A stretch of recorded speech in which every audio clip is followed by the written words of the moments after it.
ంగ్రీగణం ప్రణమామి మూర్తినా భూతం సరస్య మహదాహ్వయ భట్టనాథ శ్రీభక్తి సార కులశేఖర యోగవాహాన్ భక్తాంగిరేణ పరకాలయతీంద్రమిశ్రాన్ శ్రీమత్పరాంకితమనం ప్రణతోస్మి నిత్యం నాదం పంకజనేత్తరామ యమునా వాస్తవ్యమాలాధరాం యోగేంద్రం కురికేశచంద్ర జలదిం గోవింద కూరాదిపౌ భట్టార్యం నిగమాంతయోగి జగదాచార్యో స కృష్ణద్వయో వందే మాధవ పద్మనాభ సుమన కోలే సదేవాదిపాన్ నమో వేదాంత వేద్యాయ జగన్మంగళ హేతవే యస్య వాక్ అమృతాసార పూరితం భువనత్రయం వేదాంత వేద్యామృతవారిరాసే వేదార్థ సారామృత పూరమగ్ర్యం ఆదాయ వర్షంతమహం ప్రపద్యే కారుణ్యపూర్ణం కలవైరిదాసం శ్రీమత్కృష్ణ సమాహ్వాయ నమో యామున సోనవే యత్కటాక్షణ లక్ష్యాణం సులభ శ్రీధర సదా శ్రీకృష్ణ పాద పాదాబ్జే నమామి శిరసా సదా యత్ప్రసాద ప్రభావేన సర్వసిద్ధిరవోన్మమ లోకాచార్యాయ గురవే కృష్ణపాదస్య సోనవే సంసార భోగి సందస్త జీవ జీవాతవే నమః. ప్రత్యర్థసార జనకం స్మృతి బాలమిత్రం పద్మోల్లసద్భగవదంగ్రి పురాణ బంధుం జ్ఞానాదిరాజమభయప్రదరాజపుత్రం అస్మద్గురుం పరమకారుణికం నమామి. ద్రావిడాంనాయ హృదయం గురు పర్వక్రమాగతం రమ్య జామాతృదేవేన దర్శితం కృష్ణ సోనున సుందర జామాతృమునే ప్రపంచే చరణంబుజం సంసారార్ణవ సమ్మగ్న జంతు సంతార పోతకం నమోస్తు దేవరాజాయ చతుర్గ్రామ నివాసినే రామానుజార్య దాసస్య సుతాయ గుణశాలినే నమ శ్రీశైలనాథాయ కుంతీ నగర జన్మనే ప్రసాద లబ్ధ పరమ ప్రాప్య కైంకర్యశాలినే శ్రీశైలే సదయాపాత్రం దీభక్త్యాది గుణార్ణవం యతీంద్ర ప్రవణం వందే రమ్య జామాతరం మునిం. శ్రీరంగ సింహగిరిదేశిక పాద సేవా ప్రాప్తాఖిల ద్రవిడ వేద రహస్య జాతం శ్రీ గౌతమాన్వయజమాశ్రిత భాగధేయం గోపాలదేశికమహం శరణం ప్రపద్యే కౌశికాన్వయ సంజాతం వెంకటార్య తనూభవం వేదాంతాచార్య సత్శిష్యం ఉడయవర్లుమహం భజే శ్రీమద్ వెంకటరంగార్య శిష్యం సచ్చిష్య సేవతిం శ్రీలక్ష్మణార్య విబుధం సంశ్రయే దేవి దీప్తయే. ఓమస్మద్గురుభ్యో నమః.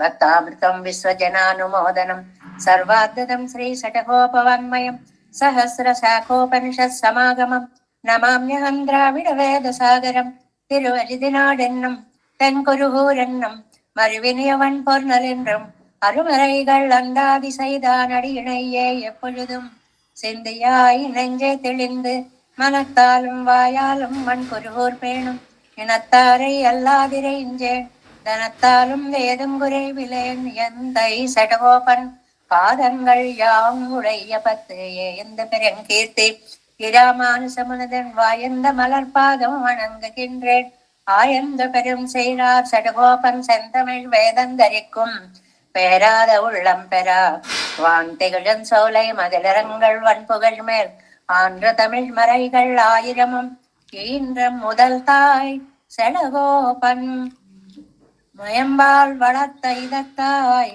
இராமானுசன் மிக்க விரை நிலையம் மெய்யாமையர் நிலையம் தக்க நெறியும் தடையாதி தொக்கையிலும் ஊழ்வினையும் வாழ்வினையும் ஓதும் கொருகை எருகோன் யாழினிசை வேதத்தியல். நம்மாழ்வார் திவ்ய திருவடிகளே சரணம். எம்பெருமானார் திவ்ய திருவடிகளே சரணம். ஜீயர் திவ்ய திருவடிகளே சரணம். ఓం అస్మద్గురుభ్యో నమః. జై శ్రీమన్నారాయణ. భాగవత గోష్ఠికి దాసోహాలు సమర్పిస్తూ మనం నమ్మాళ్వార్లు అనుగ్రహించినటువంటి తిరువిరుత్తల్లో 70వ పాసురంలోకి వచ్చాము. నమ్మాళ్వార్ల యొక్క నాయకీ అవస్థ, ఆయన మీద ఆయన 3 భావాలను ఆరోపించుకుని చెప్పినటువంటి గ్రంథజాలంగా మనం రోజు చెప్పుకుంటున్నాము. ఆళ్వార్లుగా భక్తులుగా చెప్పుకోవడము, ఆళ్వార్ల పట్ల భక్తితోటి నాయకిగా మారి చెప్పుకోవడము, ఆ నాయకి చేసే పనులనమ్మా ఇలా చెయ్యకూడదు అని హితం చెప్పే తల్లిగా తాయిమాల అవస్థగా చెప్పుకోవడము, అమ్మా ఇలా చెయ్యండి అని తోలిమాల అవస్థగా కూడా చెప్పుకోవడము అనేటువంటిది మనం చూస్తున్నాము. ఇవాళ 70వ పాసురంలో మనం ఎలాగూ తిరువాయిమడిలో కూడా ఊరెళ్ళాం తుంజి అనే దాంట్లో ఉన్నాం. రాత్రి పొడుగుగా ఉంది, పొడుగుగా ఉంది, పొడుగుగా ఉంది అని. ఆ రాత్రి పొడుగైన భావాన్ని ఇవాళ తిరువరింతల్లో 70వ పాసురంలో మనకు వచ్చింది అన్నమాట. 70వ పాసురాన్ని చూడండి. నాయకి ఈ రాత్రి ఇంత పొడుగైపోయింది ఏమిటి బాబు అని బాధపడుతోంది అని.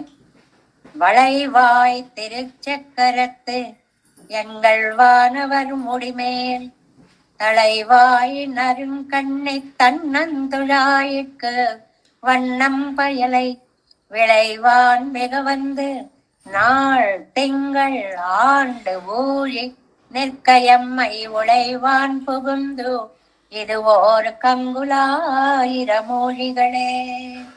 వళల్వాయ్ తిరుచక్రత్. స్వామి చక్రాయుధుడు, చక్రధారి. ఆ చక్రం ఎలాంటిది? వళైవాయ్ తిరుచక్రత్, గుండ్రటి అంచు, అందమైనటువంటి అంచుతో ఉన్నటువంటి చక్రాయుధాన్ని కలిగినటువంటి ఎంగళ్ వానవనార్, మాకు నాయకుడు, నిత్య సూర్య నిర్వాహకుడు అని ఒక మాట అంటాం చూడండి. అంటే నిత్య విభూతిలో ఉండేటువంటి అనంతగరుడ విశ్వక్సేనాదులందరికీ కూడా తాను దర్శనాన్ని కటాక్షిస్తున్నటువంటి మహానుభావుడు అని చెప్పడం అన్నమాట. అలాంటి పరమపదంలో ఉండేటువంటి భగవంతుడి యొక్క మూడిమేల్ కిరీటాన్ని అలంకరించిందండి. ఏమిటి? తళైవాయ్ నరు కಣ್ಣి తన్నం తుళాయ్. చెప్పుకున్నాం కదా, స్వామికి మనం తులసి మాలను అలంకరించేటప్పుడు పాదాల మీద సమర్పిస్తాం, మాలగా చేసి గుండెలపై సమర్పిస్తాం, చక్కగా కిరీటం చుట్టూ కూడా అందంగా అలంకరించి ముడిమేలు పైన కిరీటం మీద కూడా అలంకరిస్తాం. అలాంటి తులసి కోసం నేను ఆశపడ్డాను. పరాంకుశ నాయకి అంటున్నారు, అలాంటి తులసి కోసం నేను ఆశపడ్డాను. అలా ఆశపడి ఏమైంది, ఇంక ఎప్పటికీ నాకు తులసి దొరకట్లేదు అనేటువంటి బెంగతోటి వన్నం పయలై విళైవాన్, ఒక కృషించిపోయి రంగు మారిపోయి పాలిపోయారు అని, వెలవెలపోయారు అన్నమాట. అంటే రక్తహీన స్థితి వచ్చేసింది, అంతటి నీరసం వచ్చేసింది. మిగవందు ఆ వెంటనే నాళ్ తింగళ్ ఆండు ఊజి నెక్క. నాళ్ళంటే రోజులు, తింగళ్ళంటే నెలలు, ఆండు అంటే సంవత్సరాలు, ఊజి అంటే కల్పాలు. చక్కగా కాలమానంకి 4 మంచి పదాలను మనం నేర్చుకోవచ్చు అన్నమాట. ఇవన్నీ ఇలా గడిచిపోతున్నాయి. నేను ఇలా ఆశపడుతూనే ఉన్నాను. గంటలయ్యాయి, గంటలు రోజులు మారాయి, రోజులు వారాలయ్యాయి, వారాలు నెలలయ్యాయి, నెలలు సంవత్సరాలయ్యాయి, సంవత్సరాలు యుగాలు అయిపోతున్నాయి తప్ప ఎమ్మై ఉళవాన్ పుగుందు. ఇవన్నీ కూడా ఏమనుకుంటున్నాయంటే ఎలా అయినా సరే ఆళ్వార్ నాయకని లేకుండా చేద్దాము. ఇది ఓరు కంగుల్ ఊరిగడే. ఈ భయంకరమైన రాత్రి 1000 కల్పాలులా ఉంది. చెప్పుకున్నాం కదండి, మనం చాలా ఆతృతతో ఎదురు చూస్తున్నప్పుడు ఒక నిమిషం ఒక యుగంలా కనపడుతుంది. ఆళ్వారి నాయకకి వచ్చినటువంటి పరిస్థితి అది. ఒక రాత్రి ఒక యుగంలా తోస్తోంది. అంటే రాత్రి సమయం యొక్క దైర్ఘ్యం అంటారు, దీర్ఘత్వం, చాలా పొడవుగా ఉండడం అనేటువంటిది వర్ణించే పాసురం అన్నమాట ఇది. అది రాత్రి మన వ్యాపారాలు వేరుగా ఉండడం వల్ల కొంత మన మైండ్ డైవర్ట్ అవుతుంది, అన్ని విషయాల మీదకి పోతుంది, కాబట్టి కొంచెం తట్టుకునేలా ఉంటుంది. కానీ రాత్రి అయ్యేటప్పటికి అన్ని ఇంద్రియాలు అంతర్ముఖీనం అవుతాయి కాబట్టి మనస్సు ఒక్కటే పనిచేస్తూ ఉండడం వల్ల ఆ బాధను తట్టుకోవడం చాలా కష్టం సుమా. అతి కష్టం మీద కొన్ని రాత్రులు గడిచాయమ్మా, ఈ రాత్రి ఏమిటమ్మా మరి ఇంత పెద్దదైపోయింది అంటున్నారు. ప్రత్యేకంగా రాత్రులు పెద్దవైపోతాయా? అవవు. బాధ ఎక్కువైనప్పుడు అది ఎప్పటికీ గడవట్లేదు అనిపిస్తుంది అన్నమాట. ఇంతకు ముందు నేను ఎన్నో బాధలు పడ్డా, నా రంగు మారింది, కానీ గబగబా గడిచిందేమో అనిపించింది రాత్రి. కానీ ఇవాళ రాత్రి ఒక కల్పంలా కనిపిస్తోంది, ఊజి కల్పంలాగా ఎన్ని వేల సంవత్సరాలు గడిపినట్లుగా నాకు అనిపిస్తోంది అని. ఇందులో వళైవాయి తిరుచక్రత్తు అన్నప్పుడు శంఖ చక్రాలు 2 అని కూడా చెప్పుకోవచ్చు అని వ్యాఖ్యానంలో మనకి చెప్పారు. ఇందులో స్వాపదేశార్థం ఏమిటండి అంటే, నిజంగానే ఒక ప్రియురాలు రాత్రి బాధపడ్డం ఇదేనండి, ఏదైనా ఉందా అని అంటే, భగవంతుడికి దరిచేరలేకపోతున్నాము అనేటువంటి ఆలస్యంతో ఆ రాత్రి విపరీతమైన పొడవుగా కనిపిస్తోంది అన్నమాట. అంటే ఆయన సర్వేశ్వరత్వానికి శంఖం చక్రం 2 చిహ్నాలు కదా. ఆ చిహ్నాన్ని జీవాత్మలకి శేషంగా ఉండే సంబంధం, తండ్రి మన ఇద్దరికీ ఉండేటువంటి సంబంధం నువ్వు నాకేం కావు అని ఒక మాట అనుకుంటే పోయేటువంటిది కాదు. ఏഴేళ్ళు పెరవెక్కుం జన్మ జన్మలకి కూడా ఇది విడదీయరాని సంబంధం మనది. కాబట్టి నేను ఏం కోరాను, నువ్వు ధరించినటువంటి తులసిమాలలో ఒక దళాన్ని నేను కోరుకున్నాను. అది కూడా ఇవ్వకుండా నువ్వు నన్ను ఇంత బాధ పెడుతున్నావే, ఈ బాధలో నాకు ఒక రాత్రి చాలా దీర్ఘంగా కనిపిస్తోంది, ఒక రాత్రి ఒక యుగము గడిచినట్లుగా గడుస్తోంది అనేటువంటి విషయాన్ని ఈ 70వ పాసురంలో చెప్పారు. మరి మనం తిరువాయిమొഴി దివ్య ప్రబంధంలోకి ప్రవేశిస్తే 5వ పది 4వ పది 5వ తిరువాయిమొഴി ఊరెల్లాం తుంజిలో ఉన్నాం.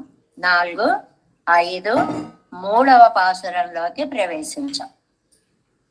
3వ పాసురాన్ని ముందుగా అనుసంధానం చేసుకుందాం. 5, 4, 3 ఏంటమ్మా? 4, 5, 3 5, 4, 3 5, 4, 3 అదే అటు ఇటు 5, 4 5వ పది 4వ తిరువాయిమొഴി 3వ పాసురం. நீயும் பங்கல்லை கான் நெஞ்சமே நீளிரவும் ஓயும் பொழுதின்றி ஊழியாய் நீண்டதால் காயும் கடும் சிலை என் காப்புத்தன் வாரானால் மாயும் வகை அறியேன் வல்வினையேன் பிறந்தே. నీయం పాంగల్లై, ఇందులో మనకి మనస్సహకారం గురించి చెప్తున్నారండి. 2లో మనం చక్కగా వివరంగా చెప్పుకున్నాం. అమ్మా ఏమిటో ఇలాంటి పాపిష్టి జీవితం అయిపోయింది, స్వామి రావడం లేదు, ఈ రాత్రి గడవడం లేదు అని. నేయం అంటే ఇక్కడ ఎవరిని పిలుస్తున్నారు? ఇందాకటి పాసురంలో, నిన్నటి పాసురంలో మనం నేయం పాంగిల్లయ్యే పావి ఎన్ నెంజమే నేవం పాంగల్లయ్యే అన్నారు కదండి. మనసా అమ్మా నువ్వు కూడా సహకరించవా అన్నారు కదా. దాన్నే ఇక్కడ తీసుకొని నేయం పాంగల్లై కాన్, ఓ మనసా అమ్మా నువ్వు కూడా నాకు సహకారాన్ని చూపించవా. పాంగల్లై కాన్ నీల్ ఇరవం,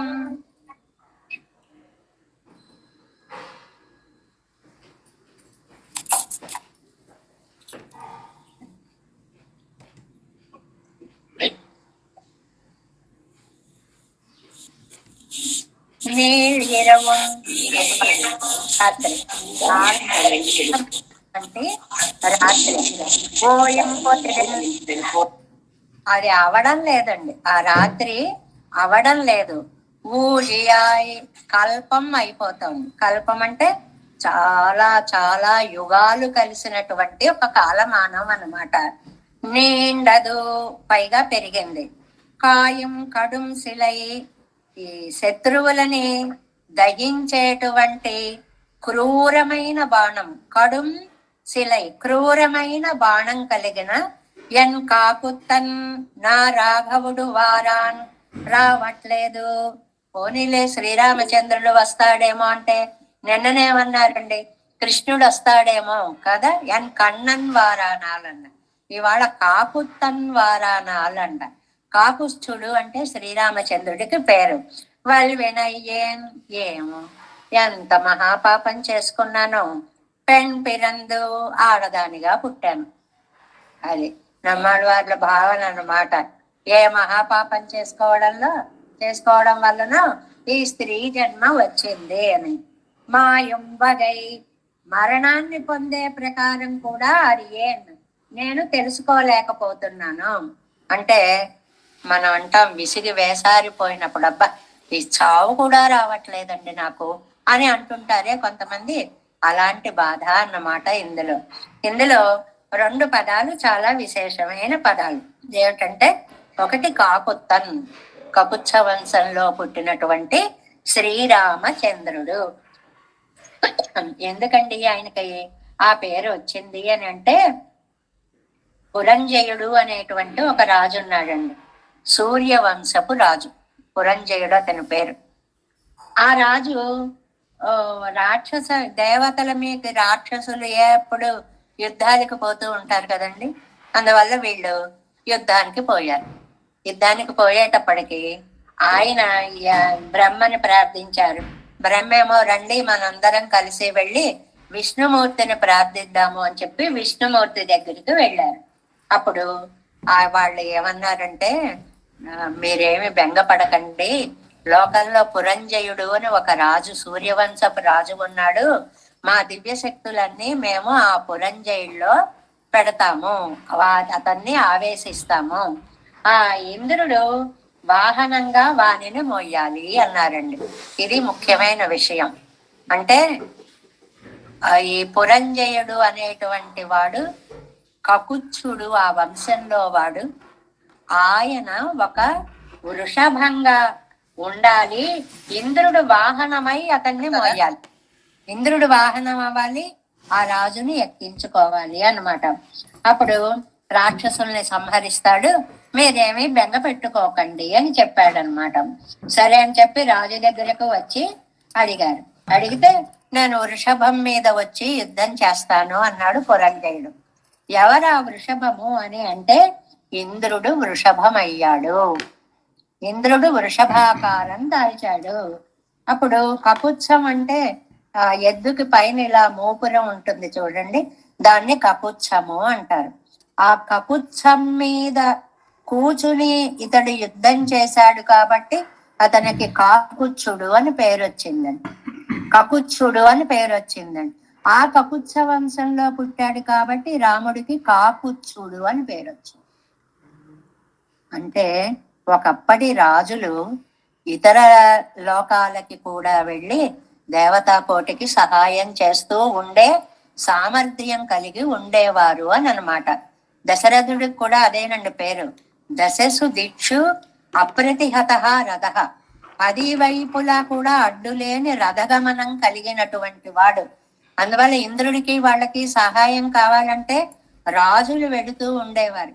మనకి అన్ని దేవతా వృత్తాంతాల్లో కూడా ఇది తెలుస్తూ ఉంటుంది. ఇంద్రుడు రథాన్ని పంపిస్తే మాతలి అనే ఆ రథ సారథి పేరు మాతలి, అతను వచ్చి వీళ్ళని తీసుకెడితే దుష్యంతుడు కూడా అలా వెళ్ళాడు అని మనం శాకుంతలంలో, పురూరవుడు కూడా అలా దేవతలకు సహాయం చేశాడు అని. రాజులందరికీ అంతంత శక్తి సామర్థ్యాలు ఉండేవి.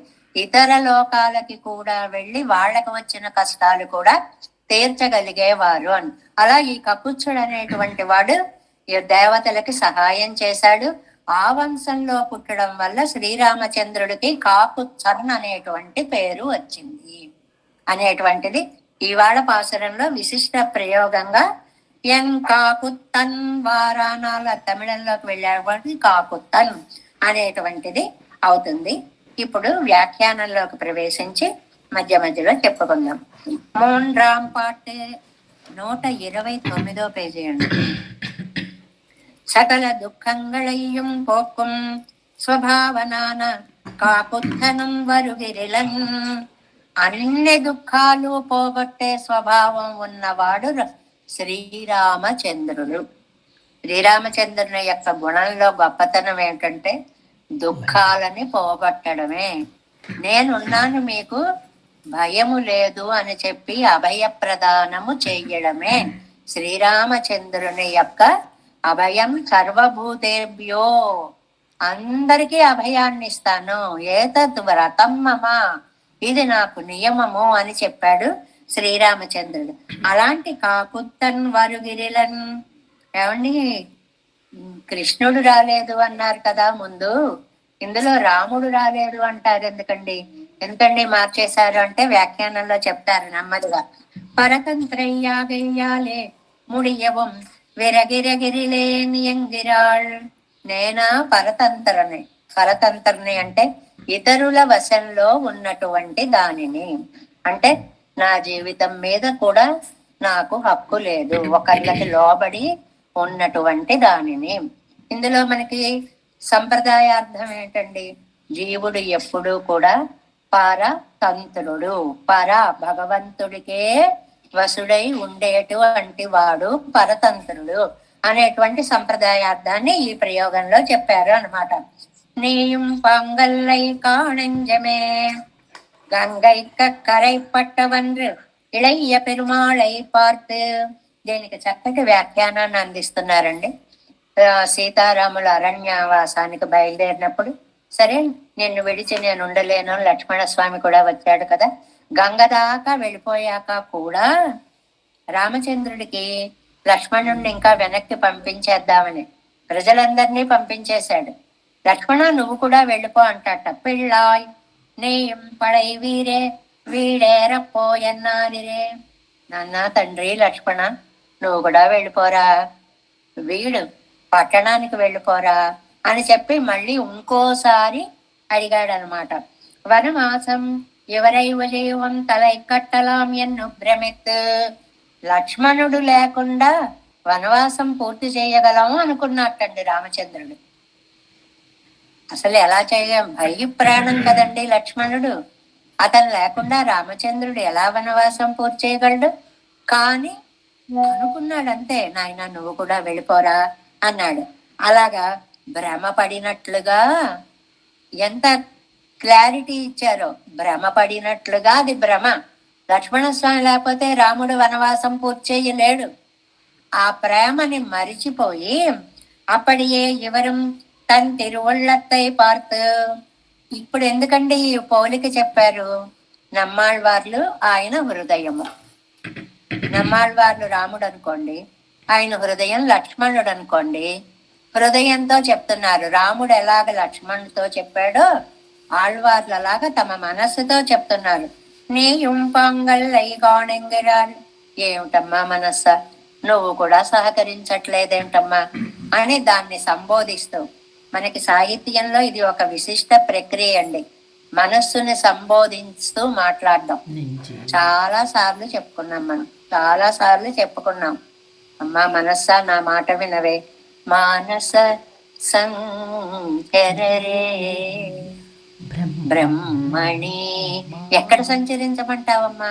ఆ బ్రహ్మలో, ఆ పదార్థంలో, ఆ గుణంలో ఎంతసేపు నువ్వు లగ్నం కావాలి అని మనస్సుని గురించి చెప్పడం అనేది చాలా విశిష్ట సంప్రదాయం. దీనికి ఒక 10-15 ఉదాహరణల దాకా ఉన్నాయనుకోండి, అవి అలా ఉంచండి. మన ఏవ మనుష్యాణం కారణం బంధమోక్షయో బంధాయ విషయాసంగి ముక్త్యై నిర్విషయం మనః.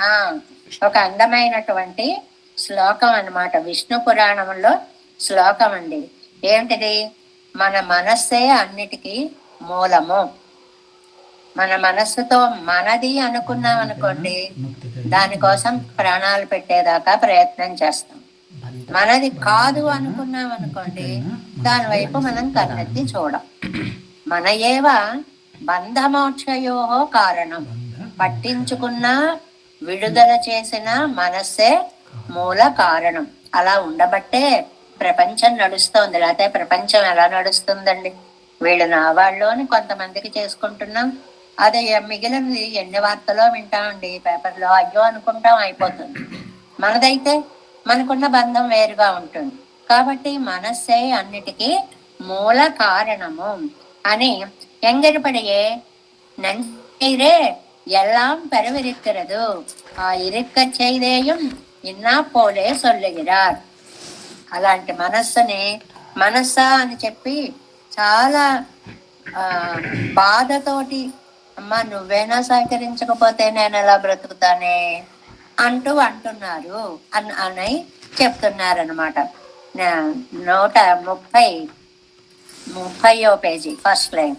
ನೀಳಿರವಿದ್ಯಾದಿ முதலிலே நடிதான రాత్రియానదు అదుకు మేలే.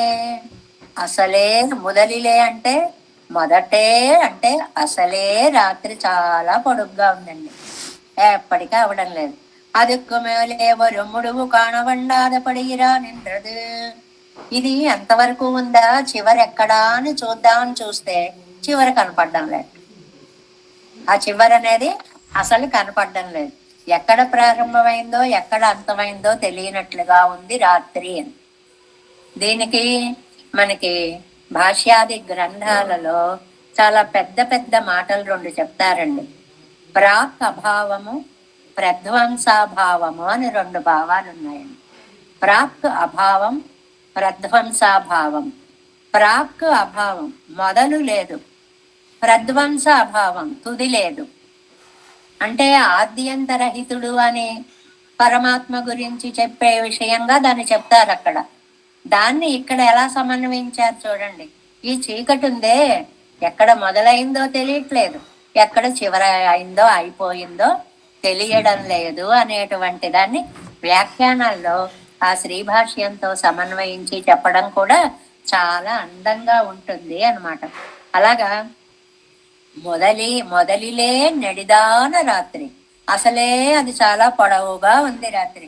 అదుక్కు మేలే, సరే పొడవుగా ఉంటే ఉందండి, ఎక్కడైపోయింది అని ఇలా చూద్దామంటే ఒరుమిడువు కాను అన్నాదపడిరా నిండ్రదు. ఎక్కడ అయిపోయిందో చివరనేటువంటిది సముద్రంలో ప్రయాణం చేస్తున్నామండి, ఎక్కడ ఉంటుంది కనపడుతుంది, ఎంత దూరం చూసినా సముద్రమే కనపడుతుంది. అడికాన వన్నాదపడియుమం, మూలం ఎక్కడో మధ్యలోకి వెళ్ళామనుకోండి, ఎక్కడి నుంచి వచ్చామో తెలియదు, ఎక్కడ దాకా పోవాలో తెలియదు, మొదలు తెలియదు తుది తెలియదు.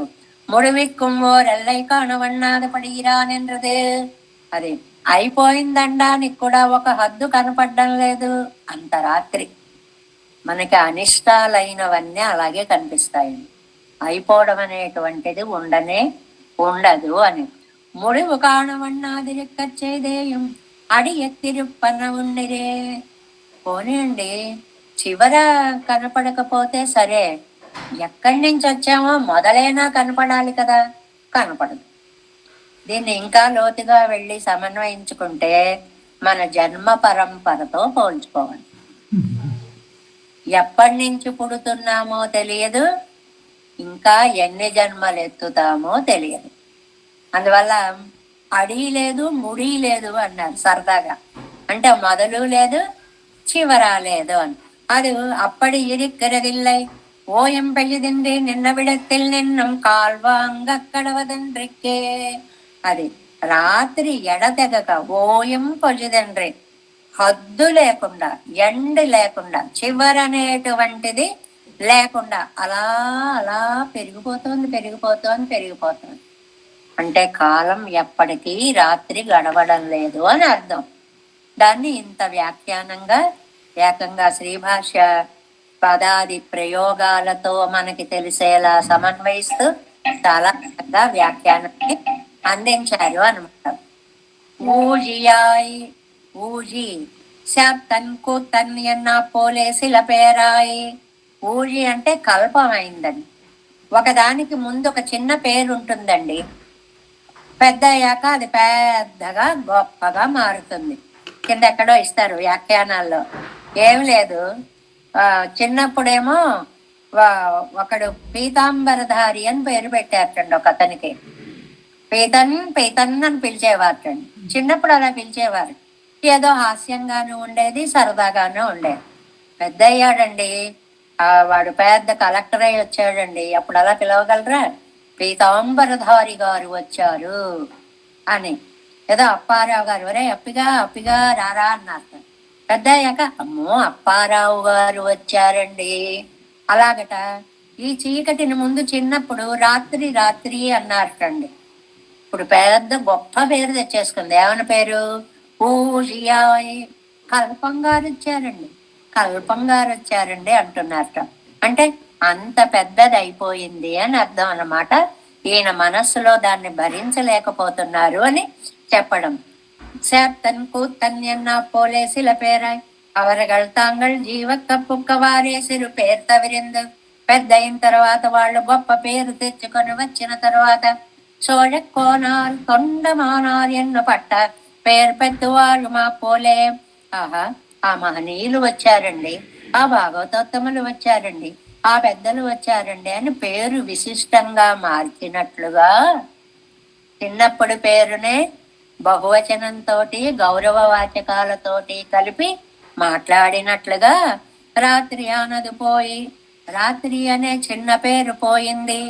కల్పం ఎన్న పేరే యుడత్తాగా నిండదు. దానికి కొత్త పేరు ఏమొచ్చిందండి? కల్పం గారు వచ్చారండి. కల్పం గారు అంటే అవడం అనేటువంటిది లేనంత పెద్ద రాత్రి అని అర్థం అన్నమాట. ఇంకా తర్వాత కాయం కడుం శిలై ఇత్యాది. ఇంకా రామచంద్రుడి యొక్క విల్లు కోదండము, అందులో పెట్టే బాణము యొక్క గొప్పతనాన్ని చెప్తున్నారు. ఒరెత్తియుడయ్య నెడిదాన రాత్రి అయి పరిహరిక్కై కాగా. ఒరెత్తి ఒక ఆవిడ దుఃఖం తీర్చడం కోసం, రామావతారంలో ఒక ఆవిడ దుఃఖం తీర్చడం అంటే ఎవరండి? సీతామాత యొక్క దుఃఖం తీర్చడం కోసం. వ్యాపరిత విల్ వలియై ఉడయ్యవనం వరుగిరలన్. అద్భుతమైన శక్తి కలిగిన వింటిని బాణాన్ని కలిగిన కాకుచ్చుడు కూడా రాలేదు, బలవంతుడు కూడా రాలేదు, అంటే ఆ రాముడు కూడా రాలేదు. ప్రతిపక్షత్తిన్ మేలే కాయా నిర్పదాయి. ఇదేమో ఓహో దగించేస్తోంది, చీకటి కాల్ చేస్తోంది. ఎదిరిగల్ పక్కల్ పెరుమాళ్ కణ్ పార్కరిலும் తాన్ కణ్ పారాదపడియాన శిలయ్యై ఉడయ్యవన్. ఆయన చేతిలో విల్లు ఎలా ఉంటుంది అంటే, ఒక్కొక్కసారి రాముడికైనా దయ కలిగి వద్దులే వీడి మీ బాణం వేయొద్దులే అనుకుంటాడేమో గాని ఈ విల్లు మాత్రం నేను వెళ్ళిపోతా అంటుంటుంది. అంటే శత్రువులని చంపడంలో అంత తీవ్రమైన పట్టుదల కలిగినటువంటి బాణం కలిగిన రామచంద్రుడండి ఆయన. నా శత్రువులను మరి పోగొట్టద్దా? తన్ని రక్షించుకున్న వాణ్ణి పెద్ద ఒట్టు పెట్టుకున్నాడుగా. సకృదేవ ప్రపన్నాయ తవాస్మీతి చయాచితే. ఒక్కసారి నీ వాణ్ణి రక్షిస్తా. ఏతద్వ్రతం మమ, ఇది నా వ్రతం అన్నాడు. ఇక మొత్తుకుంటుంటే రాడేమిటండి మరి? అంటే ఆయనకైనా పోనీ ఎప్పుడైనా జాలి కలుగుతుందేమో, బాణానికి అసలే జాలి కలగదు అని. అవన్ ఉడయ్య శాంగమెన్నళవిక్కిండె కండిలే శాంగమెన్ను పక్షపాతత్తు కొప్పేరు. ఈ శార్ంగం అనేటువంటిది ఉందే, విల్లు అనేటువంటిది అంబు. శార్ంగం అంటే ఇక్కడ రెండు అర్థాలు చెప్పారండి. బాణము అని చెప్పారు, ప్రేమ అని చెప్పారు. ఆయన ఎందున్న ప్రేమను బట్టి అది తన పనిని తాను పూర్తి చేసేసి ఆయనకి ఆనందాన్ని కలిగిస్తూ ఉంటుంది. అలాంటి కోదండం, ఆ కోదండం కలిగిన రామచంద్ర స్వామి కూడా రాలేదు అని. ఎన్ కాపుత్తన్ ఇక్కడ అన్నారండి, కాపుత్తన్ అని. పిరాట్టిక్కు ఉదవిన ఇది తనకు ఉదవిత్తు ఎన్ ఇరుక్కిరాళ్. ఏమండి, ఎన్ కాపుత్తన్ అన్నారు, నా రాముడు రాలేదంటారేంటండి? ఆళ్వారికి సొంతం ఆ రాముడేమన్నా అంటే, పిరాట్టిక్కుద వినదు సీతామాతకి చేసిన ఉపకారము తన కూదవిత్తు నా కోసమే చేశాడు అనుకుంటున్నారు ఆళ్వార్లు. ఈ పాయింట్ మనం ఎప్పుడు చెప్పుకుంటున్నాం కదండి.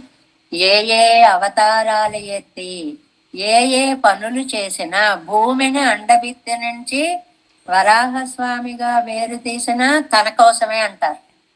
కృష్ణావతారం ఎత్తి గోవర్ధనాన్ని ఎత్తినా తన కోసమే అంటారు. రాముడుగా వచ్చి రాక్షస సంహారం చేసిన తన కోసమే. అది నమ్మాళ్వార్ల యొక్క భావన. తయరదర్కు మగన్ తన్నయ్యండ్రి మత్తిలేన్ తంజం. దశరథ పుత్రుడైనటువంటి శ్రీరామచంద్రమూర్తి తప్ప నాకు వేరెవ్వరు రక్షకులు కారు. ఎంద్రనాన్ తంజమాగనైతిరిక్కిరమవనం వరుగిరలన్ అని నేను రక్షకుడుగా భావించినటువంటి స్వామి రాలేదు, ఆయన కూడా రాలేదండి. సినత్తినాలిత్యాది తిరుప్పావైలో అమ్మ ఓ మాట చెప్తుంది కదండి, సినత్తినాల్ తెన్నెలంగై కోమానై చెత్త మనత్తుక్కిన యానై. కోపముతో లంకా నగరం మీదకి వెళ్ళి రాక్షస సంహారం చేసిన స్వామి. ఇక్కడ మనకు వ్యాఖ్యానంలో కావలసిన అంశం ఏమిటంటే, ఆ వేళ నువ్వు సీతామాత కోసం వెళ్ళావా, నీ కోపం తీర్చుకోవడం కోసం వెళ్ళావా? ఇది ఆళ్వార్లు అడిగేటువంటి ప్రశ్న. అమ్మ కోసం ఆవిని రక్షించుద్దామని వెళ్ళావా, కోపాన్ని తీర్చుకోవడం, కక్ష తీర్చుకోవడం కోసం వెళ్ళావా? பிராட்டியுடைய விரோதியை போக்கினது அவளுக்கு కార్యం సైదానాగనై తిరుక్కై. ఆవిడ కోసం వెళ్ళావని అనుకుంటున్నాము, అండ్రికే అలా కాదా?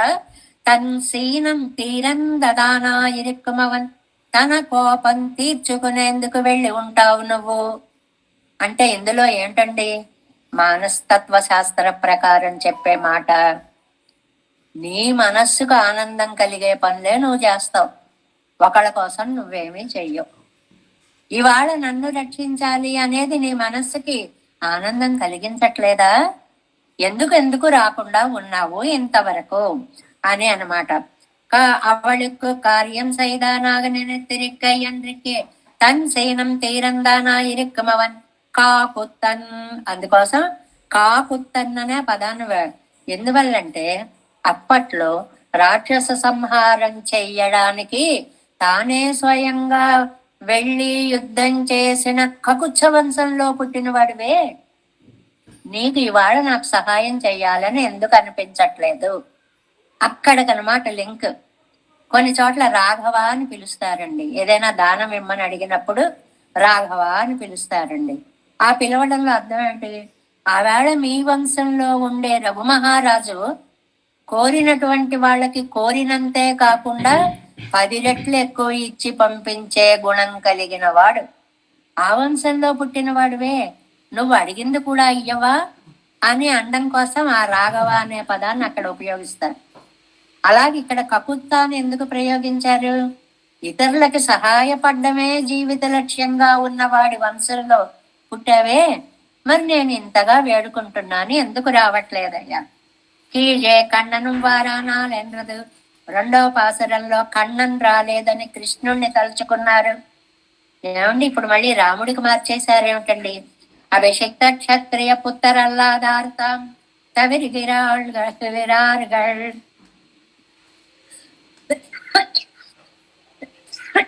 అవునులే, యదువంశానికి అభిషేకము, రాజ్యాధికారం లేదు. ఎందువల్లంటే తండ్రి తన వార్ధక్యాన్ని కొడుకుల్ని తీసుకోమని అడిగాడండి. చరిత్ర ఎంత విశిష్టంగా ఉంటుందంటే,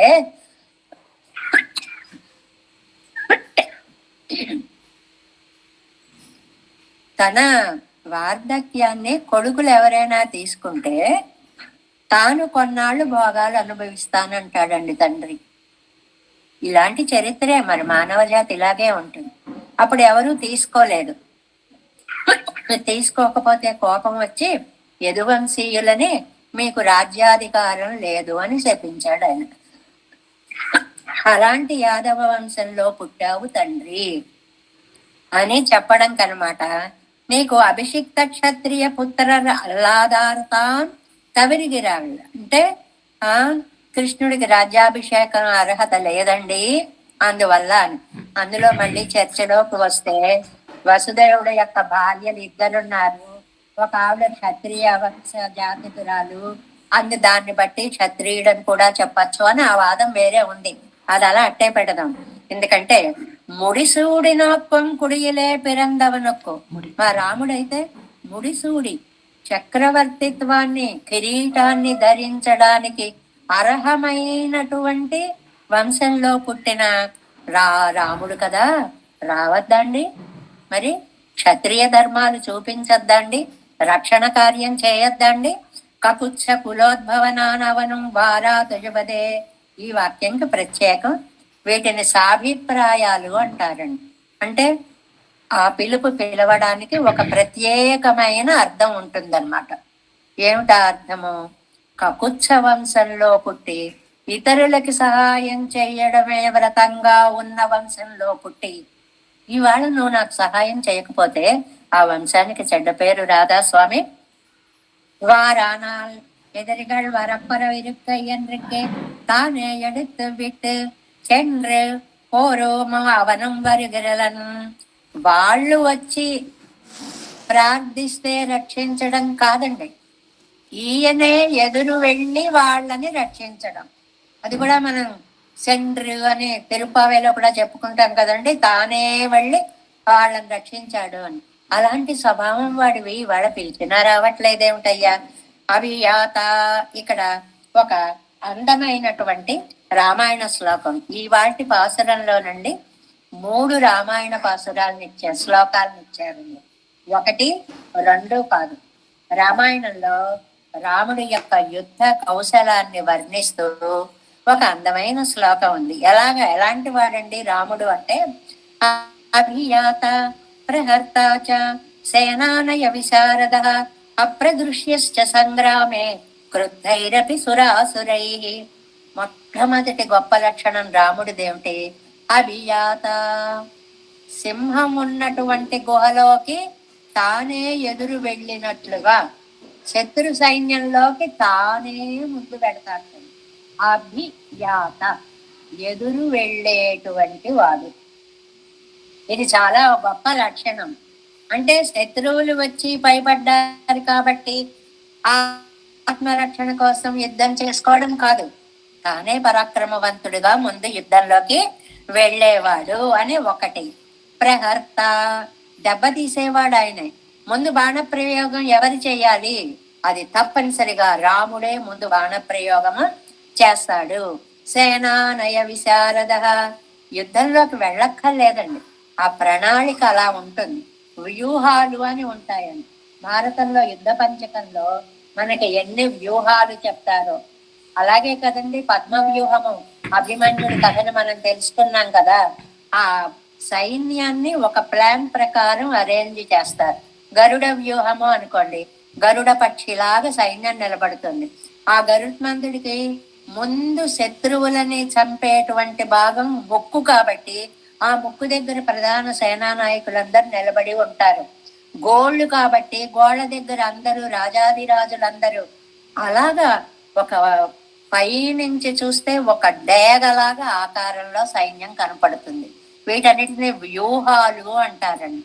అలాగే పద్మంలాగా ఉండేటువంటి సైన్య విభాగాన్ని అమరిక చేశాడు.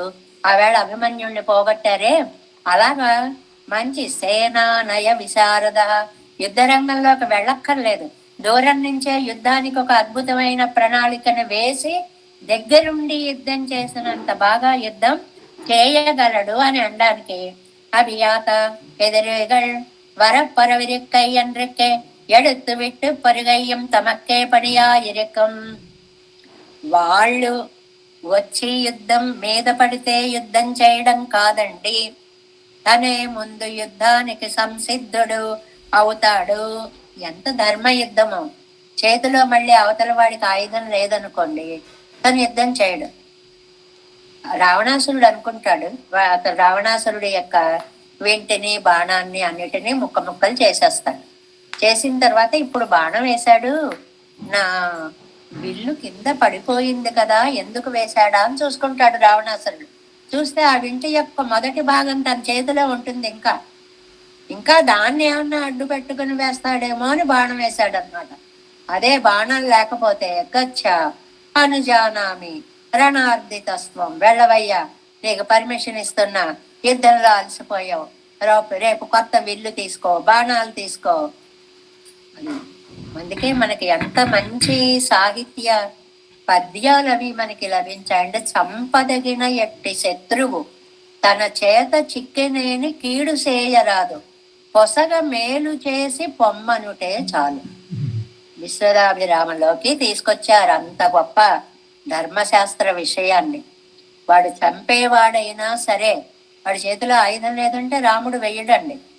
పైగా పొమ్మనుటే చాలు, వెళ్ళిరా, రేపు మళ్ళీ రాను ఒక అవకాశాన్ని కూడా ఇస్తాడు అని. ప్రహర్త అంటే బాణంతో కొట్టడం, దెబ్బ కొట్టేవాడు. తూసి తలయిల్ నిన్ను యుద్ధ భూమిలో నిలిచి 131వ పేజీ ఫస్ట్ లైన్. తూ సిత్త ఎల్నెండ్రు మొదలు ఎట్ట ఆరదు ఎండ్రాల్. ఏమండి మొదట ఎవరు బాణం వేశారండి అని చూడాలంటే అది ముర్పాడం తమదా ఇరుక్కం, అది తప్పకుండా రాముడు ప్రయోగించిన బాణమే అయి ఉంటుంది.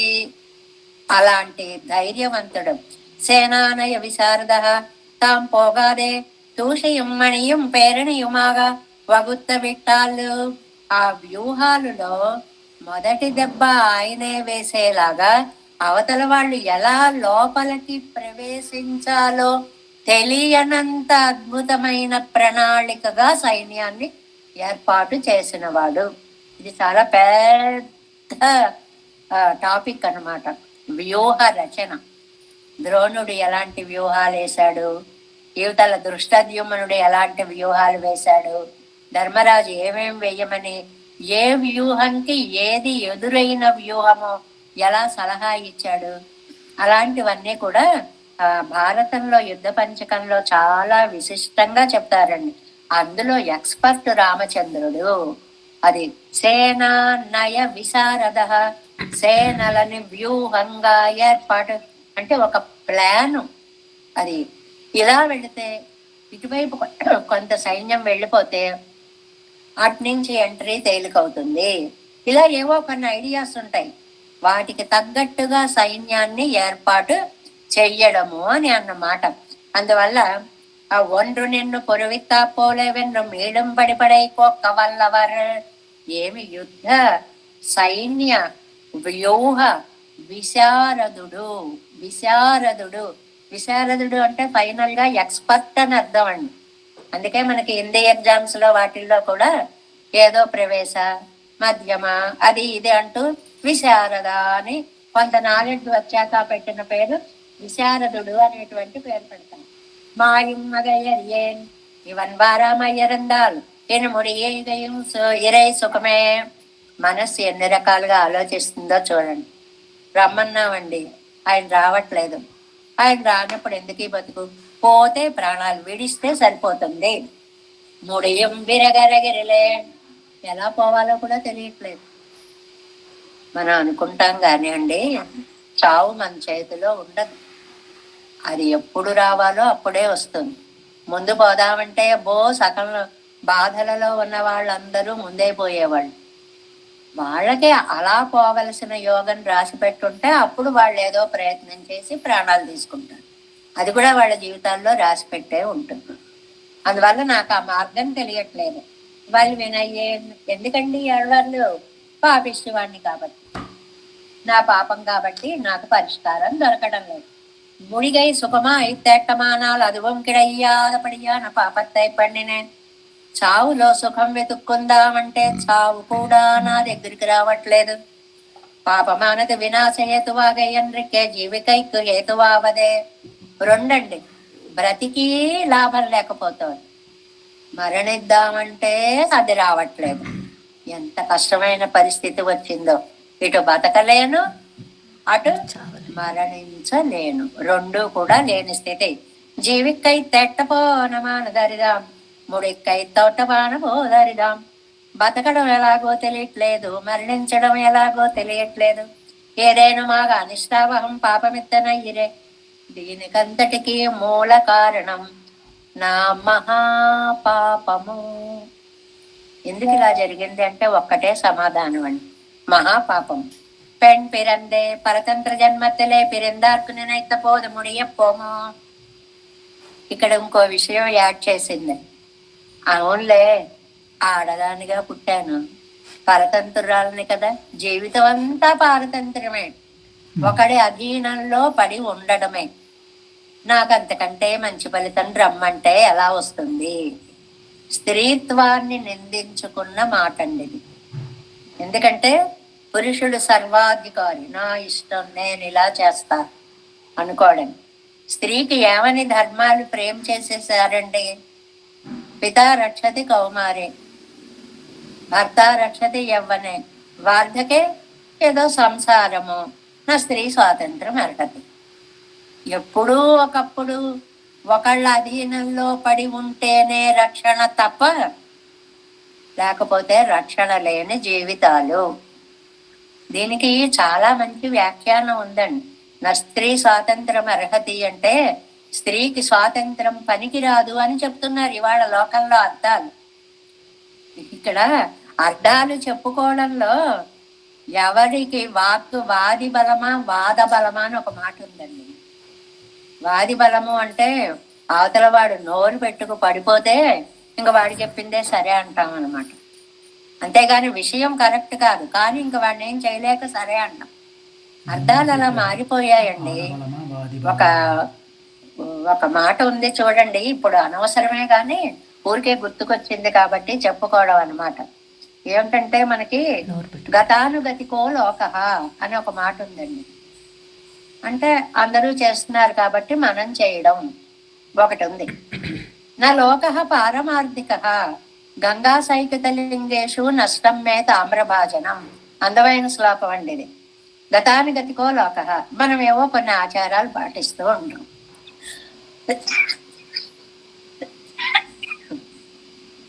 ఆ ఆచారాలు పాటించినప్పుడు ఒకళ్ళ ఇంట్లో తిరువధ్యయనం అండి, తద్దినం వచ్చింది. వాళ్ళ తాతగారు, బాబోయ్ ఈ పిల్లి ఎక్కడ గొడవ చేసేస్తుందో వచ్చి అన్నీ ముట్టుకుంటుందో అని చెప్పి ఇంట్లో పెంచుకునే పిల్లిని గబగబా ఒక తాడు వేసి ఒక తాటికి కట్టేశారు. ఈ పిల్లాడు చూశాడు, ఓహో పెద్దనన్నాడు పిల్లిని కట్టేయాలి అని అనుకున్నాడు పిచ్చాడు. బాబాయ్ పిల్లి లేదు కదా, ఎలాగా? పిల్లి ఎక్కడైనా పిల్లల్ని పెట్టిందేమో చూసుకురావాలి. ఓ వారం రోజుల నుంచి సరుకులన్నీ కొనుక్కున్నట్లుగా పెద్ద ప్లాన్ అనమాట దాన్ని. ఓ పిల్లిని తీసుకొచ్చి కట్టేసి, ఎందుకురా పిల్లిని కట్టావు? ఏమో మా తాతగారు కట్టేవారండి. ఇది గతానుగతికో లోక అంటే ఇది ఒక రకంగా మనకు కూడా దెబ్బ కొట్టడం లాంటిది. ఏదో చేస్తున్నారు కానీ నా లోకో పారమార్థిక ఎందుకు చేస్తున్నారో మీరు తెలియక్కర్లేదా? గంగా సైకత లింగేషు నష్టం మే తామ్రభాజనం. ఒక చిన్న కథ చెప్పారండి ఇంత శ్లోకంలో. ఒక ఆయన నదికి గంగా నది స్నానంకి వెళ్ళాటండి. వెళ్తూ పూర్వం చెంబు కూడా పట్టుకుని వెళ్ళేవారు. దాంతో ఆ పాత్రతోటి జలాలు తెచ్చుకునేవారు. అది వెళ్ళలేని వాళ్ళందరి మీద ప్రోక్షించడం, భగవదారాధనకి ఉపయోగించడం, ఇలా చేయడం అనేటువంటిది సంప్రదాయం. అది మంచిది, ఒకదాన్ని దట్టంగా ఉన్నదాన్ని పట్టుకొని వెళ్ళాడు. తీరా వెళ్ళి స్నానం చేసేటప్పుడు చూస్తే చేతిలో ఇంతది పెద్దగా ఉంటుంది, గట్టున పెట్టి స్నానం చేసేసి తర్వాత దీంతో జలాలు ముంచుకుందాంలే అనుకున్నాడు. మరి దీన్ని ఎక్కడ పెట్టాలి? గట్టు మీద ఇలా పెడితే నేను 3 ముళ్ళులు మునిగేలోపు ఎవడో పట్టుకుపోతాడు కదండి, మనకు బాగా అనుభవాలు కదా. అందువల్ల ఏం చేశాడు, నెమ్మదిగా కాస్త ఇసుకను గొయ్యిలా చేశాడు. గొయ్యిలా చేసి ఈ తామ్రభాజనాన్ని అంటే రాగి చెంబుని అందులో పెట్టాడు. పెట్టి పైకి ఇలాగ ఒక శివలింగం ఏర్పడినట్లుగా ఇసుకని ఇలా గుర్తుగా పెట్టుకున్నాడు. అంటే మరి ఎక్కడ పాతేమో గుర్తుండదు కదండి, అంతా ఇసుకే కదా. పైకి ఇలాగ లింగంగా ఉంటే అది తీసేస్తే చెంబు వస్తుంది, తీసేసుకుందాం అనుకున్నాడు. అనుకుని అలా ఏర్పాటు చేసేసుకుని నదిలో దిగాడు. దూరం నుంచి కొంతమంది భక్తులు అప్పుడే స్నానం చేయడానికి వస్తున్నారు. వాళ్ళు ఈయన్ని చూశారు. ఈయనేమిటి ఈ చెంబుకి ఇలా గొయ్యి తీశాడు, ఇందులో పెట్టాడు, పైన ఇలా శివలింగంగా కట్టాడు. ఓహో ఇది కాశీ నగరం కదా, వీళ్ళంతా మహాపండితులు కదా, స్నానం చేసే ముందు ఇలా శివలింగాన్ని కట్టాలి కాబోలు అనుకున్నాడు. అనుకుని వచ్చిన బస్సులు దిగిన 100 మందో 2 బస్సుల వాళ్ళు 200 మందో అందరూ కలిసి ఆ శివలింగం చుట్టూ ఇన్ని లింగాలు, ఎవడి లింగం వాడి అలా కట్టేసుకున్నారు. ఈయన స్నానం అయి పైకి చూసేటప్పటికి 300 ఉన్నాయి. ఇప్పుడు ఎక్కడుందో తన చెంబు ఎలా తెలుస్తుంది? తెలియదు కదా. గతానుగతికో లోకః నా లోకః పారమార్థికః గంగా సైకత లింగేషు నష్టం మే తామ్రభాజనం. ఇంకా తీసుకోవడం పోనీ ఒకదాన్ని పడగొట్టి చూద్దామా అంటే కట్టిన లింగాన్ని పడగొట్టేసి ఎలా చేస్తున్నాడో అని అందరూ కలిసి ఉతికేస్తారు. కాబట్టి పోతే పోయిందిలే చెంబోని దండం పెట్టుకొని వచ్చేశాడు అని ఒక సరదా శ్లోకంలా చెప్పారండి దీన్ని. కానీ ఇందులో అంతరార్థం ఏమిటి? ఎవడో ఏదో చేయమన్నారని చేసేయకండి. దానికి ఎందుకు అలా చెయ్యాలో విషయం తెలుసుకోండి. పరమార్థము ఏమిటి? నా లోక పారమార్థిక. పరమార్థం ఏమిటో తెలుసుకోండి. అది ఎందుకు చెప్తున్నాము? ఇది మనం ఇక్కడ పరతంత్ర జన్మ అనేటువంటిది స్త్రీ స్వాతంత్రం అర్హతి అన్న దాని గురించి చెప్పుకుంటున్నాం. అక్కడ ఎంత అర్థం ఇస్తారో తెలుసా అండి? అర్హతి అని ఒక పదం వేస్తారు. నా స్త్రీ స్వాతంత్రం అర్హతి. అమ్మా, ఆడవాళ్ళకి అంత స్వతంత్రం పనికి రాదు, మనువు కూడా చెప్పాడు అని ఈ శ్లోకం చదువుతూ ఉంటారు. మనువు చెప్పిన దాని అర్థం నీకు తెలియలేదు. నీ దగ్గర ఒక అనర్ఘమైనటువంటి డైమండ్ ఉంది, దాన్ని నువ్వు ఎలా రక్షించుకోవాలో చెప్పాడు. స్త్రీ అనేటువంటిది జీవితంలో అంత ఉత్తమమైనటువంటి స్థానంలో ఉంది. అది నీకు ఆ స్త్రీ చిన్నదైనప్పుడు తండ్రి అలాగే రక్షించాలి, ఆవిడ వివాహం అయితే భర్త అలాగే రక్షించాలి, ఆవిడ పెద్ద ఆవిడ అయిన తర్వాత సంతానము అలాగే రక్షించాలి. స్వాతంత్రం నా అర్హత. ఆవిడంతటా ఆవిడ వచ్చి కష్టపడి పని చేసుకోవడం ఆవిడకి తప్పు. మీరందరూ ఆవిడ మాటని చెల్లించాలి అని అర్థం అండి. దాన్ని ఎంత అందంగా మార్చేసాం ఇందాక చూడండి. ఓహో, అందరం శివలింగం కట్టాలి కాబోలు, అప్పుడే స్నానం చేయాలి కాబోలు, అది ఎంత అపార్థాలుగా చేసుకున్నామో. మరి ఇదే శ్లోకాన్ని చెప్పినటువంటి మనువు గారే ఏమన్నారండి? ఎత్ర నార్యస్తు పూజ్యంతే రమంతే తత్ర దేవతాః. స్త్రీలను పూజించిన చోటనే దేవతా కోటి చక్కగా విరాజిల్లుతుంది. మరి స్వాతంత్రం లేదన్న చోట పూజన అనే మాటను ఎలా చెప్పాడండి ఆయన? అలాంటివి ఇంకా చాలా శ్లోకాలు ఉన్నాయి అనుకోండి. అంటే మనం అర్థం చెప్పుకోవడం, అర్థం చేసుకోవడం, అది ఆ కనెక్షన్ మనకి తెలియాలి. ఏదో ఒకటి అన్నారు కదా, అవునండి అని దాని మీద బేస్ అయ్యి ఇంకా తర్వాత కవులు బోళ్ళు చెప్పేసి నిరాశ్రయాన శోభంతే పండిత వనిత లతాహ. ఆశ్రయం లేకపోతే పండితుడు. మరి పండితుడు అన్నప్పుడు మగవాడు కూడా అంతే కదండి. ఒక పండితుడు, వాడికి ఆశ్రయం. నిజంగా లోకంలో చూస్తున్నాం, గొప్ప గొప్ప పండితులు ఉంటారు, వాళ్ళకి రాజాశ్రయాలు దొరకలేదు, అందువల్ల వాళ్ళకి పేరు ప్రతిష్టలు రావట్లేదు. వనిత స్త్రీలు కూడా అంతే. రక్షణ లేకపోతే అది లోకంలో పెద్ద సమస్య అయిపోతుంది. ఇవాళ పాఠంలో స్త్రీ టాపిక్ 2 శ్లోకాల్లో వస్తుందండి, అందుకోసం చెప్పుకుంటున్నాం ఇవన్నీ కూడా. లత పాకదండి. ఏదైనా ఒక ఉపగ్నం, ఒక కర్ర వేస్తే దానికి పెడితే చక్కగా పందిరి మీకి పాకుతుంది. ఇలా చెప్పిన వాటన్నిటికీ మళ్ళీ విశిష్టార్థాలు ఉన్నాయి. అవి ఎలాగో తర్వాత కూడా వస్తుంది కాబట్టి మళ్ళీ చెప్పుకుందాం. ఇంతకీ ఏమిటంటే, పెన్ పిరందే పరతంత్ర జన్మత్తెలే పిరందార్కు నెనైతపోదు ముడియపోమో. ఆడదానిగా పుట్టాను, ఇంతకంటే నాకు చావు కూడా లేదు. సీతామాత కూడా అంటుందండి ఇలాగా. ఆ అడవులకు పంపించిన తర్వాత, నేను ఉత్తరామ చరిత్రలో మంచి మంచి శ్లోకాలు ఉంటాయి. రఘువంశము యొక్క ఆ వంశాంకురము నాలో ఉండబట్టి ఆ వంశానికి కీర్తి తీసుకురావాలి తప్ప అపకీర్తి తీసుకురాకూడదు. కాబట్టి నేను ఆత్మహత్య చేసుకోవడం లేదు, నేను పరతంత్రురాలిని అంటుంది ఒక మాట.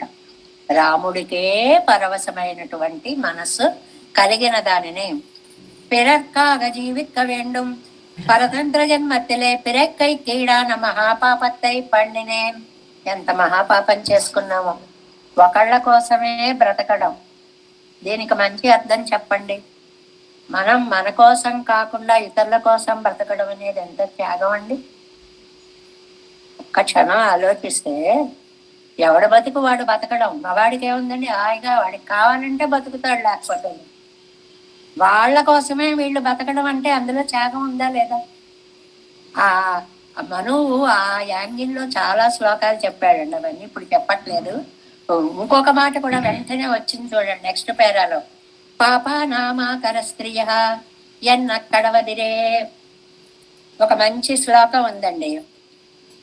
నాశానాం ఆకర క్రోధ ఆశా పరిభవాకర వ్యాధీనామాకరస్తోయం పాపానామాకర స్త్రియ. చాలా అందమైనటువంటిదండి. నాశానామాకర క్రోధ. నిజంగా భారతం ఎన్ని నీతుల పుట్టండి. ఈ ఒక్క శ్లోకం చాలు అనిపిస్తుంది అనమాట. ఏమిటది? నాశానామాకర క్రోధ. క్రోధం అనేది, కోపం అనే ఒక్క లక్షణం సర్వనాశనానికి మూల కారణము. కోపాన్ని జయించడం ఎంత కష్టమో. కొంతమందికి మరి ముక్కు మీద ఉంటుందండి, ఏదన్నా కోపమే. ఏమిటో అది వాళ్ళ జన్మ హక్కులాగా కోపపడిపోతూ ఉంటారు. అదే మళ్ళీ యువతల వాళ్ళు అంత కోపం తెచ్చుకుంటే ఏమవుతుందని ఆలోచించరు. అది విశేషం. ఎందుకని సంఘాత్ సంజాయతే కామ, కామాత్ క్రోధోభిజాయతే, క్రోధాత్ భవతి సమ్మోహ, సమ్మోహాత్ స్మృతి విభ్రమ, స్మృతి విభ్రంశాత్ బుద్ధినాశ, బుద్ధినాశాత్ ప్రణశ్యతి. నశ నాశనము, ప్రకృష్ట నాశనము. కోపం ఒక్కొక్క మెట్టు ఎక్కుతూ వెళ్ళి సర్వనాశనానికి లీడ్ చేస్తుంది. నాశానాం ఆకరః క్రోధః, ఆశ పరిభవాకరః. ఆశ ఉంది చూడండి, అవమానాల పాలు చేస్తుంది. ఆ ఆశను జయించలేకపోతే సిగ్గు లేకుండా ఇది నాకు కావాలి అని అడుగుతారు. అమ్మ అంత కావాల్సి వస్తే కొనుక్కోండి అని ఏదో వాళ్ళు అనుకోవడానికి మాట్లాడతారు. అవమానాల పాలవుతాం. ఆశ అనేటువంటిది అవమాన కారకము. వ్యాధీనాం ఆకర స్తోయం. వాటర్ పొల్యూషన్ అండి. దానివల్ల ఎన్ని వ్యాధులు వస్తున్నాయో ఇవాళ మనం ప్రపంచమంతా చూస్తున్నాం కదండి. నీళ్ల మార్పిడితోటి వచ్చేటువంటివి ఏవో, ఆ నీళ్లలో ఏమున్నాయో ఏవో రకరకాల రోగాలు వస్తాయి. అది ఇది అని మనం చెప్పుకుంటాం కదా. అందువల్ల చాలా మంచి శ్లోకం అండి. శ్లోకం ఈ చివరిది చూడండి. పాపానామాకర స్త్రియ, పాపాలకి మూలం స్త్రీలు. అంటే తిట్టారా పొగిడారండి? ఇది తిట్టినట్టే కనిపిస్తుంది, పైకి తిట్టినట్టుగా. స్త్రీల వల్ల పాపాలు వస్తాయి. సరే, స్త్రీలు లేకుండా మగాళ్ళని ఒక్కళ్ళనే ఉండమనండి సృష్టిలో, మొత్తం పుణ్యమూర్తులు అవుతారా? అవకాశం ఉందా అసలు అలాగా సృష్టికి? అది అంటే ఏమిటంటే, ఎంతంతవి ఏ చరిత్రలు జరిగినా స్త్రీ కారకురాలవుతుంది. ఒక స్త్రీ కోసమే యుద్ధాలు అవన్నీ జరుగుతాయి. ఒక్క ద్రౌపదీదేవి నవ్వు దుర్యోధనుడి యొక్క అహంకారానికి పరాకాష్ఠగా మారింది. ఒక సీతమ్మని ఎత్తుకుపోవడం రామాయణ చరిత్రకి మూలమైంది. అవి గ్రంథాలుగా చెప్పుకుంటున్నాం. జీవితాలలో కూడా అతి విలువైనటువంటి స్త్రీ రక్షణ విషయంలోనే మహాపాపాలు జరుగుతాయి. అది అర్థం అక్కడ. అంత విలువైనటువంటి స్త్రీ జన్మ. పైకి ఛందస్సు కోసం రాసిన శ్లోకపాదాన్ని పట్టుకుని, అమ్మో అసలు ఆడాలండి బాబు, మహాపాపాలండి, అది వాళ్ళు లేకుండా మీరు అన్ని పుణ్యాలు చేసుకోండి పోనీ, కుదురుతుందా? కుదిరేది కాదు. అది పాపం అటు ఉంటుంది ఇటు ఉంటుంది. కానీ ఇంకొకటి కొంచెం ఎక్కువగా చెప్పుకుంటే, రాసిన వాళ్ళు ఎవరండి అలాగే రాస్తారు. అలా కూడా అనుకోవచ్చు. అప్పట్లో రాసిన వాళ్ళందరూ పురుష పుంగవులే కదండి. అందువల్ల వీళ్ళ మీద వీళ్ళ వల్లే వచ్చింది అని రాసి పాడేస్తే సరిపోతుంది. ఆ స్త్రీ జన్మ అన్న దాని గురించి ఇవాళ నంబిళ్ళయ్య గారు ఇన్ని విశేషాలు రిఫరెన్సులు తీసుకొచ్చారండి. పాపానామాకర స్త్రీ హాయన్న కడవదిరే అయిపోయింది. నచాస్య మాత. ఇంకా దీని వ్యాఖ్యానాన్ని మనం రేపు చెప్పుకునే ప్రయత్నం చేద్దాము. ఇంకా చాలా ఉంది కాబట్టి. దేవేశం కోలనాదం నహిత మనసం పద్మనాభం రమేశం లోకార్యం కృష్ణయుగ్మేన చ నిగమశిరో యోగి భట్టార కౌచ గోవిందం కోరనాదేన చ సహకురు కేశేందు సింధుం యతీంద్రం మాలాదృద్యామనార్యో మమ హృది నదే திருவருசேன முதலில் செடவோபநாதமணி சீரிய கொண்டார் மணக்கால் நம்பி சென்றாமாட வந்தார் குருமாலாதர் கம்பா எதிராசர் கோவிந்தர் கூரே சர்வட்டர் வேதாந்த நீர் கண்ண கம்புடையும்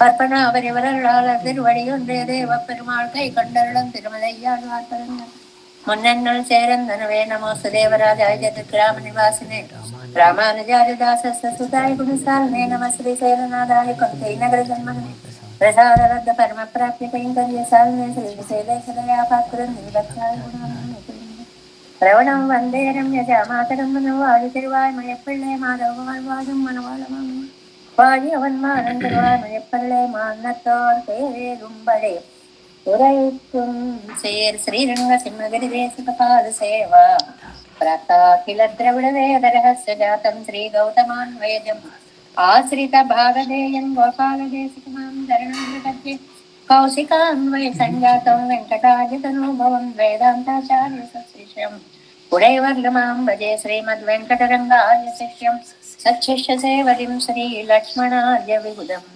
సంశ్రయే దేవి దీప్తయే ఓం అస్మద్గురుభ్యో నమః. జై శ్రీమన్నారాయణ.